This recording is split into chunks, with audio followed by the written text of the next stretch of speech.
বহুত প্ৰিয় ভাই আৰু বিশ্বাসী চবক প্ৰেজ দ্য লৰ্ড। আজি আমি চাম যীশুখ্ৰীষ্ট তেওঁৰ পৰিচৰ্যাটো আৰম্ভ কৰাৰ সময় বা তেওঁ পৰিচৰ্যা কেনেকৈ আৰম্ভ কৰিছিল আৰু তেওঁ কেনেকৈ লোকবিলাকে আদৰ কৰিছিল তাৰ বিষয়ে আমি চাম। যীশুৱে শয়তানৰ পৰীক্ষাক প্ৰত্যাহ্বান কৰাৰ পাছত তেওঁ গালিল প্ৰদেশলৈ উভতি গ'ল। সেয়া তেওঁৰ বাসস্থান আছিল। পবিত্ৰ আত্মাৰ দ্বাৰাই শক্তিমন্ত হৈ যীশুৱে বিভিন্ন ঠাইসমূহ ভ্ৰমণ কৰিলে আৰু লোকসমূহে শিক্ষা প্ৰদান কৰিলে। সকলোৱে তেওঁৰ বিষয়ে ভাল মন্তব্য দিলে। যীশু নাচক নগৰলৈ গ'ল। এই গাঁৱতে তেওঁ লৰালি কালটো পাৰ কৰিছিল। বিশ্ৰাম দিনৰ দিনা তেওঁ উপাসনা কৰা স্থানলৈ গ'ল। তাত থকা পৰিচালকসকলে তেওঁক যীশুৰ পুস্তকৰ এটি নোৰা পঢ়িবৰ বাবে আগবঢ়াই দিলে। যীশুৱে সেই নোৰা মেলি তাৰ পৰা এটা অংশ লোকসকলৰ উদ্দেশ্যে পাঠ কৰিলে। যীশুৱে পঢ়িলে, প্ৰভুৰ আত্মা মোৰ ওপৰত আছে, কিয়নো দৰিদ্ৰবিলাকৰ আগত সুবাৰ্তা প্ৰচাৰ কৰিবলৈ তেওঁ মোক অভিষিক্ত কৰিলে।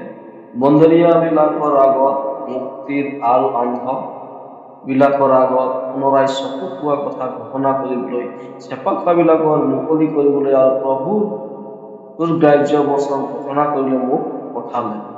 ইয়াৰ পিছত যীশু সকলোৱে তেওঁক লৈ চাই আছিল। সকলোৱে জানিছিল যে তেওঁ আছে। যি অংশটো পঢ়িলে তাত খ্ৰীষ্টৰ বিষয়ে কোৱা হৈছে।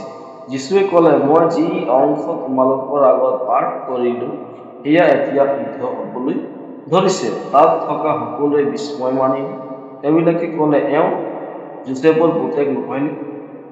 ইয়াৰ পিছত যীশুৱে ক'লে, এইটো সত্য যে নিজৰ নগৰত লোকে সেই ঠাইৰ লোক এজন কেতিয়াও ভাৱবাদী বুলি গ্ৰহণ নকৰে। এলিয়া সময়তো ইছৰাইলত বহুতো বিধৱা আছিল, কিন্তু যেতিয়া 3 বছৰ 6 মাহ বৰষুণ হোৱা নাছিল, তেতিয়া ইছৰাইলৰ সেই বিধৱা তিৰোতাসকলৰ সহায় কৰিবৰ বাবে ঈশ্বৰে এলিয়াক পঠোৱা নাছিল, কিন্তু ইয়াৰ সলনি তেওঁ এখন বেলেগ দেশৰ বিধৱা মহিলাক সহায় কৰিবৰ বাবেহে এলিয়াক পঠিয়াইছিল।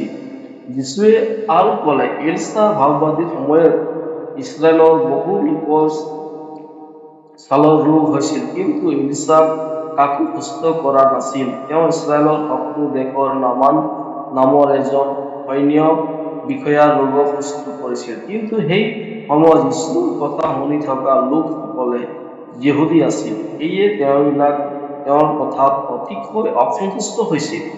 নাচৰত লোকসকলে যীশুক ধৰি উপাসনা ঠাইৰ পৰা বাহিৰ কৰি দিলে। তেওঁবিলাকে তেওঁক নগৰৰ বাহিৰৰ যি পৰ্বত তাৰ ওপৰৰ পৰা তলত পেলাই মাৰিবলৈ মন চেষ্টা কৰিলে, কিন্তু তেওঁ লোকবিলাকৰ মাজত গৈ নাচৰত নগৰৰ বাহিৰ হ'বলৈ ওলাই গ'ল।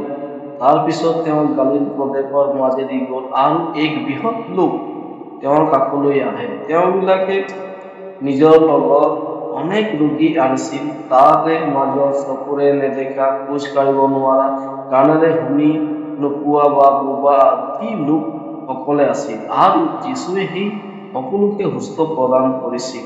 ইয়াৰ উপৰিও অশান্তি আত্মাই পোৱা অনেক লোককো তেওঁবিলাকে যীশুৰ ওচৰলৈ আনিছিল। যীশুৱে সেই অশান্তি আত্মা সমূহকো বাহিৰ হ'বৰ বাবে নিৰ্দেশ দিছিল, আৰু সেইবিলাক বাহিৰ হৈছিল। এই অশান্তি আত্মাবিলাকে প্ৰায়ে চিঞৰি কৈছিল যে আপুনি ঈশ্বৰৰ পুত্ৰ হয়। ইয়াৰ সাক্ষ্য পোৱা লোকবিলাক আচৰিত হৈছিল আৰু তেওঁবিলাকে ঈশ্বৰৰ প্ৰশংসা কৰিছিল। ইয়াৰ পিছত যীশুৱে 12 জন লোকক মনোনীত কৰে, যাক তেওঁ পাচনি বুলি অভিহিত কৰিছিল। এই পাচনিসকল যীশুৰ লগত আছিল আৰু তেওঁবিলাকে পৰা শিক্ষা লাভ কৰিছিল।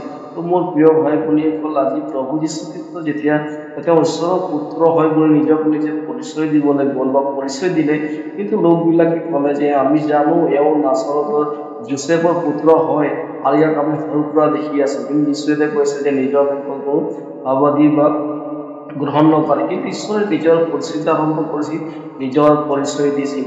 আৰু যীশুখ্ৰীষ্ট যেতিয়া সেই ঠাইৰ পৰা ওলাই গ'ল আৰু বহুত ঠাইবিলাক পৰিচৰ্যা কৰিলে, কৈছে লোকবিলাকে যিবিলাকে অন্ধ আছিলে, যিবিলাকে খোজকাঢ়িব নোৱাৰে, যিবিলাকে অহচি আত্মা ধৰাবিলাকে তেওঁক পৰিচয় দিছে কৈছে ঈশ্বৰৰ পুত্ৰ বুলি, কিন্তু যিবিলাকে নেকি মনুষ্য হিচাপে আছিল তেওঁবিলাকে যিছু যে ঈশ্বৰৰ পুত্ৰ হয় তাক চিনি নাপালে।